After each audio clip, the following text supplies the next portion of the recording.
what inspired me to speak publicly about my status was knowing that, I guess, the whole thing of, the youth is our future, and it's true. And I think it's our responsibility as other youth to take care of the youth that are coming up. And I just decided, I really don't care anymore. And plus, I've always been the person that really don't really care what people thought about me. So I just decided, let's just tell people and just let it be what it is. And if they accept me for who I am, that's great. And if not, that's their situation. That's their prerogative, not mine.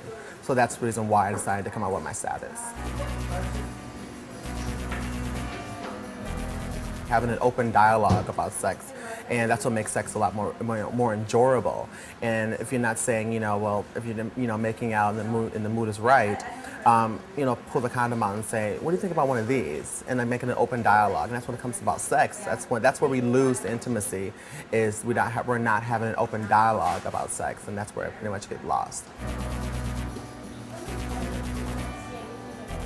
I definitely think the crystal meth has a huge impact in the spread of HIV, especially in my case. But I think crystal meth actually enhanced the situation because I was only having sex with people after doing crystal meth. So, and that's what, and like in this community, a lot of these men are having sex, on crystal meth or either other drugs. But definitely crystal meth right now is basically killing our communities, and it's definitely playing a huge impact in the spread of HIV and AIDS.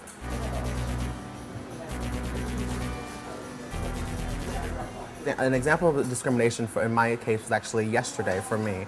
I actually told the administration at school that I was positive, and actually told my dance teacher first. And as I told her that, and I was coming towards her, she was stepping back away from me. And that's the reason. When I said that to myself, I said that's exactly why I don't tell people, because of crap like that. Because I was trying to tell her, and when I told her, she got freaked out and flirted and was just like, I was trying to get closer to her so no one else could hear. And I was doing that, she kept moving back away from me. And also I told the administration about my situation, but the school I go to, they really don't care whether you drop dead or not. Either you make it or you don't. So I told them the situation, and they're like, okay, well, is that going to be a problem? I said, well, what do you mean by a problem? They said, well, you need to figure out how to make that work for you. I was like, I've been making it work for me now for 6 years, so that doesn't make any sense. So what are you trying to tell me? If you're going to use my HIV status against me, I will definitely take that to court, because it was used against me before, and I refuse to let it happen again. So he said to me, he's like, are you threatening me? I said, no, I'm not threatening you. I'm promising you. So discrimination is definitely out there when it comes to coming out about your status, and it's just the risk you take sometimes. It's just telling people, but it's all about speaking up for yourself and knowing that you can't be treated that way, and I refuse to. What are my dreams now? They've never been different. They've never changed. Having this disease never really put a damper in my dreams.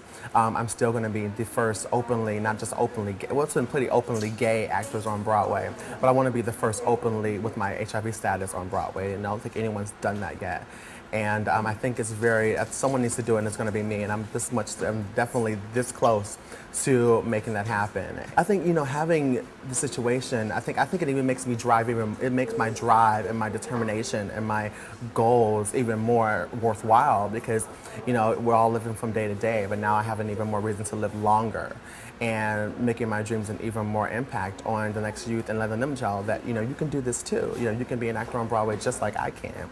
So it's possible. It's definitely possible. Please don't ever give up. You cannot. Don't let anyone tell you that you can't do something. Let anyone tell you that, medication will cause this, medication will cause that. It pretty much, you run this disease. The disease doesn't run you. So it's really all about taking care of yourself and making your dreams come true. It's that most important. It's the most important, especially in my life, but also educating other youth that this is the most important thing in their lives, is following their dreams.